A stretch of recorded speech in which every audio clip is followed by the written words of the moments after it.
Hello ভাই, আমরা এসেছি টিপিকানো রিভার স্টেট পার্কে। আজকে দেখেন আমরা অনেক মানুষ, ওই যে অ্যাজ ইউজুয়াল আমার বউ, তারপরে আছে নরিন, ওই যে জাহিদ, মোস্তাক ভাই, শিশির আর নাহিয়ান আপু। যাই হোক, এই পড়িস না। তো আমরা এই স্টেট পার্কটা যে কারণে আসছি তার হলো যে মানে পার্ডু থেকে 1 ঘন্টার ড্রাইভিং ডিস্টেন্সের মধ্যে এইটাই ছিল, আর কিছু নাই। এবং আমরা যাইতেছি হলো কৌতূহলবশত ফায়ার টাওয়ার দেখতে। এই যে ফায়ার টাওয়ারের সাইন, এটাতে আমরা যাব। তারপরে গিয়া 140 স্টেপ বা 110 স্টেপ হোয়াট এভার এটাতে উঠার একটা চিন্তা ভাবনা করব। আর কি দেখব, আর দেখব টিপিকানো রিভার। সো এই ইন্ডিয়ানাতে মানে টিপিকানো কাউন্টিতে খুব হাস্যকরভাবে যে মেইনলি ওয়াবাশ রিভারের ক্রসে গেছে, আর টিপিকানো রিভারটা আর একটু উপরে। এবং এই দুইটা রিভার যেখানে মিলছে সেটা হলো প্রফেটস টাউন। সেই জায়গাটা আসলে দেখা হয় নাই।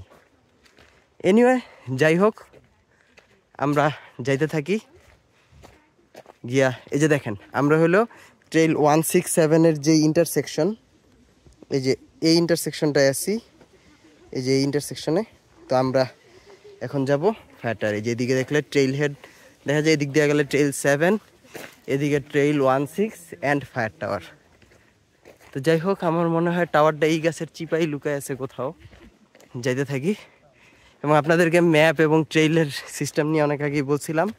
এটা যেহেতু খুবই কম মানুষ আসে, তাই এই স্টেট পার্কটা আর একটু পরিষ্কার। যাই হোক, হাঁটতে থাকি। আচ্ছা হ্যাঁ, আমরা পেয়ে গেছি। এই যে সোজা গেলে 16, ওই যে দূরে দূরে একটা খাম্বায় দেখা যেতেছে, এবং বামে গেলে ফায়ার টাওয়ার। তার মানে মনে হয় আমার আন্দাজটাই সঠিক নাকি? ও না, এটা ট্রেইল 1। টাওয়ার কোন দিকে? ও আচ্ছা, ওই যে টাওয়ার। যাই দেখি, টাওয়ারে যাই, আর যাই হয় হবে। হ্যালো ভাই, শেষমেশ আমরা ফায়ার টাওয়ারে উঠছি। তো আচ্ছা থাক, আমি করতেছি। তো আপনাদেরকে আগে যে আমার বউ, তো আপনাদেরকে আগেই দেখাইছিলাম, একটু জুম আউট করে নেই। এই যে সবাই, এই যে এটা জাহিদ আর কি। তো আপনাদেরকে আগে আমি ব্লুমিংটনে যে সানসেট দেখার জন্য উঠাইছিলাম, আরে নাম বইলা গেলাম, কুজিয়ার ন্যাশনাল ফরেস্টের যে টাওয়ারটা, হ্যাঁ ওইটাতে একটা সুন্দর ফিলিং ছিল। এবং এখানেও একটা আলাদা ফিলিং, কারণ বাইরে প্রচন্ড গরম, আর এই বাতাসে মনে হচ্ছে যে সবকিছু ঠান্ডা হয়ে যেতেছে। স্পেশালি আমি হাফ প্যান্ট পরে আসার ফলে তো আর কিছু নাই বা বলি, হ্যাঁ বাকিটুকু বুঝে নিয়েন। এই আরামের ফিলিং। তো এই ফায়ার টাওয়ার গুলার মেইন উদ্দেশ্য ছিল, আপনারা জানেন কি, যে আশেপাশে দূরে কোথাও ফায়ার হয় নাকি ওটা দেখার জন্য। তাই ওরা উঁচু একটা পয়েন্টে উঁচু একটা টাওয়ার বানাইতো। তো আমরা সেই ফায়ার টাওয়ারের উপরে উঠছি, এবং নিচে নিচে কত দূরে এটা দেখতে চলে, যে দিক থেকে দেখেন, জুম আউট করি তাহলে আর একটু ভয়ঙ্কর লাগে। তো যাই হোক, এই হইতেছে অবস্থা। যাই হোক, থাকেন। ওই যে দেখেন খাঁচায় বন্দি মোস্তাক ভাই ছবি তুলতেছে ফায়ার টাওয়ারে।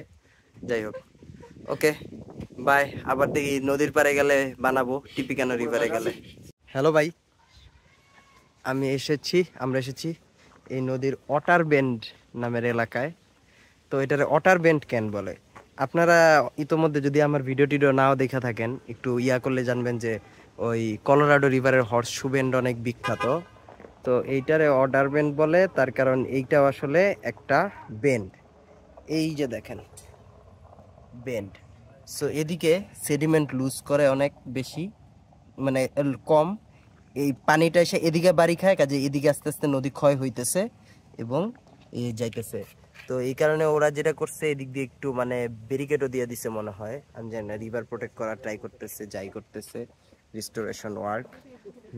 তো যাই হোক, তো ওয়াইল্ড লাইফের জন্য অনেক ইম্পর্টেন্ট ইত্যাদি হাবিজাবি এইগুলো আছে। এই যে জেনারেলি রিভার বটমের অবস্থা কিরকম থাকে, এখানে ভালোই জিওলজির জ্ঞান আছে। আপনারা যদি দেখতে চান তাহলে এই যে একটা, এখানে একটা স্ক্রিনশট নিয়ে রাখতে পারেন, পরে জুম করে দেখেন। আমি আসলে ছবি তুলে রাখতেছি আপনাদের সাথে কথা বলতে বলতে। আর এই যে আশেপাশের জায়গা, নাইস পিকনিক এরিয়া টাইপও আছে। মানুষজন দেখি অনেকে ভিজে এখানে ক্যানোয়িং কায়াকিং করে। কাজে আমি তাদের আর পার্সোনাল অবস্থার ছবি টবি তুলতেছি না। ওকে, বাই, টাটা। হ্যালো ভাই, ওই যে দেখেন আমার বউ, এই যে দেখেন বেন্ডের অবস্থা, আমি আপনাদেরকে একটু কাছে এসে দেখাইতেছিলাম। এটা যেহেতু উঁচু পাহাড় থেকে না, তাই অনেকে এত ইয়া করবে না। ওই যে দেখেন আমার ছোট ভাই জাহিদ, সে গিয়া এলাকার একটা ভিউ করতেছে, শান্ত, আরাম আরাম ভাব আছে। এখানেই আসলে পানিতে নামা যায়।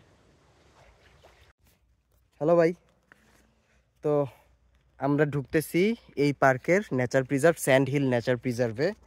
তো এইটা হইলো, দাঁড়ান ম্যাপের মধ্যে দেখাই, এই যে এই উত্তর পাশে। তো আমরা এই দক্ষিণ পাশ থেকে এই উত্তর পাশে আসছি। এদিকে আরও একটা নেচার প্রিজার্ভ আছে, টিপিক্যাল রিভার নেচার প্রিজার্ভ।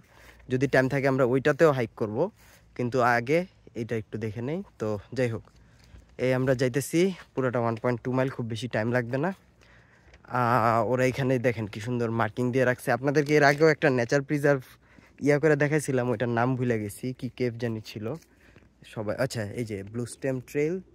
আমরা আছি হইলো এখন 90তম মার্কারে, মানে এইখানে, এখান থেকে ওই মার্কারগুলো ঘুরে এসে আবার এখানে ফেরত আসবো। ওকে, যেতে থাকি। সামনে সবাই চলে গেছে, আমি পিছনে হ্যালো ভাই বানানোর জন্য রয়ে গেছিলাম। যেতে থাকি। হ্যালো ভাই, এই যে দেখেন 8 নাম্বার ট্রেইলের মার্কার। তো আমরা এই 8 নাম্বার ট্রেইল ধরে যাব। এই যে আমার পিছনে জনতা, আপামর জনসাধারণ, সাথে আমার মানে এবং অসাধারণ হিসাবে আমার বউ। তো যাই হোক আছে, আমরা এই জঙ্গলের ভিতর দিয়ে একটা চক্কর দিয়া তারপর আবার নদীর পাড়ে ফেরত যাব। আমি জানি না জঙ্গলটা কেমন, তো গিয়া দেখি। নাম হলো স্যান্ড হিলস, কাজে এখানে মনে হয় স্যান্ড আছে এবং হিল আছে।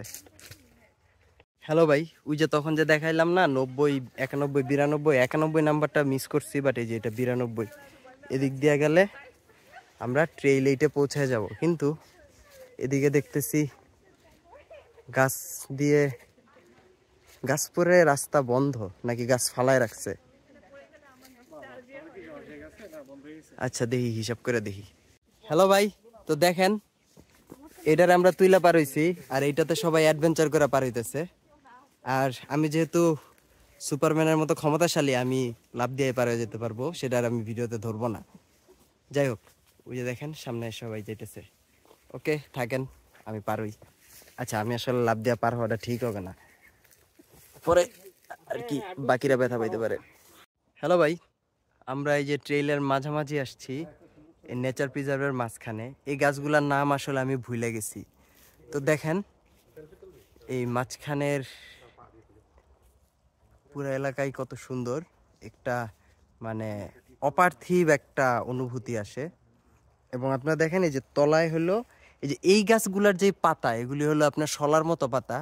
এইটা না, এইটা, আচ্ছা দাঁড়ান, এই যে এইটার কথা বলতেছি না, এই যে এগুলার কথা বলতেছি। এই গাছটার আমি নাম ভুলে গেছি। তো এই শলার মতো পাতাগুলা মাটিতে পইরা পুরা গালিচা স্টাইল। এবং এই যে দেখেন পাতার ইয়া, দেখছেন পাতাটা। তো এই নেচার প্রিজার্ভটা খুবই সুন্দর আর কি। যাই হোক, এবং এই যে ওদিকে সূর্যের একটা আলো আভা খুবই ভালো লাগতেছে। এবং রাস্তাটা দেখেন, রাস্তাটা পুরো অপার্থিব একটা রাস্তা। যাই হোক, যাইতে থাকি। একটা ছবি তুলবো। হ্যাঁ, ও এভাবে, ওই যে দেখেন আমরা এইভাবে একটা ছবি তুলবো, আমি ছবি তুলি। হ্যালো ভাই, আমরা আমাদের শেষ অংশে চলে এসেছি। এটা হলো পার্কের নেচার সেন্টার। ওই যে আনইউজুয়ালি নাহিয়ান আপু, আমার ইউজুয়াল মানুষ, ওইদিকে গেছে একটু। যাই হোক, কিন্তু সন্ধ্যা হয়ে যাইতেছে বইলা আমি এখানেই বানানোর চিন্তা ভাবনা করছি। দেখেন ওরা একটা সুন্দর জিনিস, এটা হলো নেচার সেন্টার, এখানে গাড়ি দিয়ে আসা যায়। এবং এখানে ওরা এমনভাবে রাস্তা রাস্তা বানায় রাখছে যাতে মানুষজন ইজিলি হুইল চেয়ার দিয়ে আসতে পারে। ওদের এই অ্যাক্সেসিবিলিটির ব্যাপারটা আমার খুবই ভালো লাগে। আর এমনিতে নদীর ব্যাংকটারে ওরা খুব সুন্দরভাবে দেখেন জায়গায় জায়গায় পাটাতন দিয়ে রাখছে, মানুষজন এসে যাতে একটু উপভোগ করতে পারে। এবং নদীটা বেশি গভীর না, যদিও স্রোত আছে দেখেন। এবং এই পানির নিচে শ্যাওলা জমে আছে পাথরে, তাই পাথরগুলা কালো লাগতেছে। এই জায়গার ভিউটাও খুব সুন্দর। যাই হোক, আমাদের দিন ভ্রমণ এখানেই শেষ হয়ে যাবে। তো থাকেন, বিদায় টিপিকানো রিভার স্টেট পার্ক থেকে। পরবর্তীতে আর কোথাও গেলে আবার হ্যালো ভাই বানাবো।